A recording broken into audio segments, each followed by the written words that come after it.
For this final lesson, we're going to be looking at the binomial model. All of our examples so far have been about the geometric distribution. This time, we're going to look at the probabilities of getting different combinations.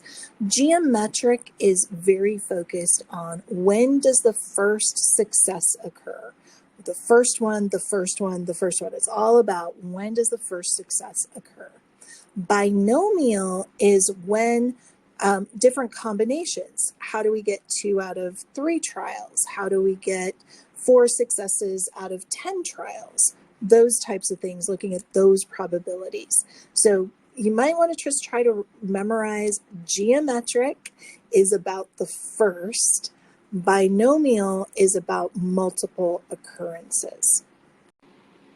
Let's take a look at our Theodore collector cards and take a look at those different kind of probabilities in this context. So our first question, what's the probability you get exactly 2 Theodore cards? And so this would be 2 out of 2 trials. So of course there were a probability, I think it was 0.2 for Theodore. So for Theodore, it was 0.2. and times 0.2, or you could just do 0.2 squared, and of course that's going to be 0.04. It's very unlikely that if I open up 2 boxes, both of them would be Theodore cards at this probability. But now let's take a look at how my probability changes if I were to open 5 boxes. And this is a little bit different question, and we need to think about all of the different possibilities. So we know that the probability of getting a Theodore is 0.2, but the probability of not getting one is 0.8. So 2 successes means 2 boxes would have them and 3 boxes would not. But here's where things get a little bit tricky, is I've got to consider order. So if I have my 5 boxes, it doesn't matter what order I get those 2 in. I could get the 2 Theodores in the first 2 boxes. I could get them in the first and third, and the first and fourth, and the first and the last one. And then I could just keep changing this. I could just keep going, oh, now the second and the third, and just keep continuing this. So there's so many different combinations here, and I have to consider that.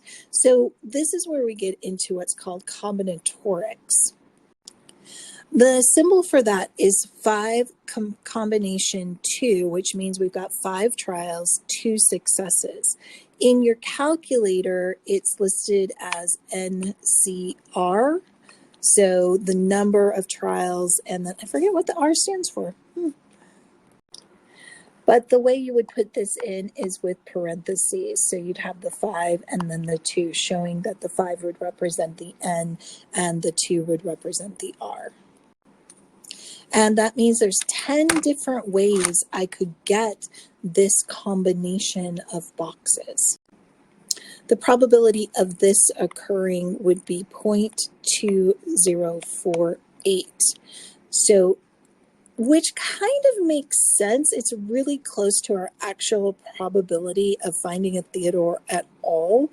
So 2 successes among 5 trials. It's actually a pretty good chance you could get 2 Theodores in 5 boxes. In binomial probability, we need 2 parameters, not just the probability of success, but also the number of trials. We can see these new formulas here. This is a lot more complicated than what we really need to know, but let me just give you some shorthand here too. In this formula, this n over x, that's a formula that's a little antiquated. More commonly, we do see that NC, in this case it would be x, is what they're using, but it's the same thing as the NCR. So just so when you see it stacked that way, that it's the same value. You really don't need to know this formula because your calculator will do all of the work for you. That's a little bit antiquated, but if you remember factorials, that is the formal formula for this. The mean has changed here, so let's take a look. The mean is now the number of trials you want to do times the probability. And the standard deviation is a little bit different formula. Now, both of these will be provided to you on the AP exam, so you don't need to memorize them. The three Bernoulli trials still apply to binomial distributions like they did for geometric. So we can just kind of forget the word Bernoulli and just realize that they do apply to geometric and binomial distributions. So once again, let me give you some videos to refer to calculate binomial probabilities on your calculator. You choose which one you need to view and take notes here. Let's look at some examples to make sense of this. So step one, we've got lefties here. They're about 13% of the population. If we select 5 people at random, find different probabilities.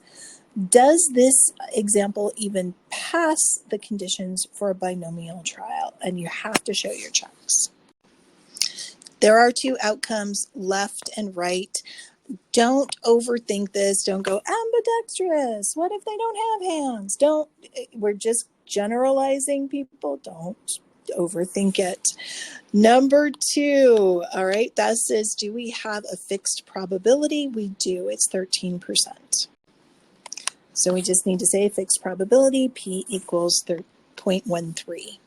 Step 3 is that independence. Can we assume that if we know this first person is a left-handed person, that the person after them would be something different, or would that affect that probability? Of course it wouldn't. It's still going to be 13% for the next person that we survey. So this is definitely independent. This definitely meets the conditions for a binomial trial. All right, let's look at the problems here. And we're definitely going to do some calculator work. It does make these a lot easier. The first lefty, so the probability of the first lefty is the 5th person chosen. So hopefully there's some bells going off right now, because this actually is not binomial. This question is actually geometric. How do I know that? It's because of this word right here, the first.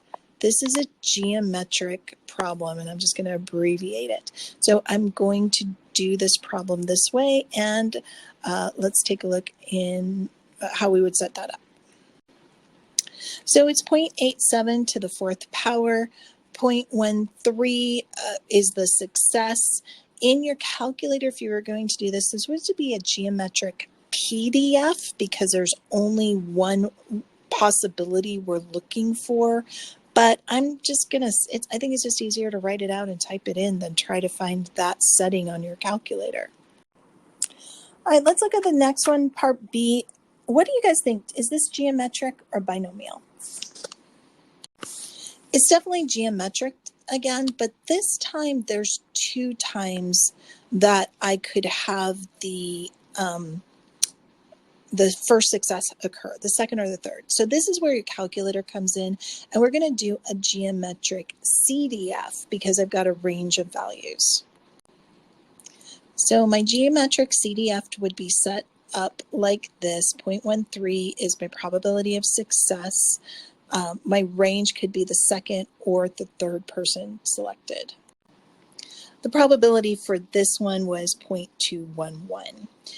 For our next one, now we're going to get into the binomial, because we're talking about 3 lefties in the group. It doesn't matter the order. The group, remember, was a size of 5. And let's set this one up.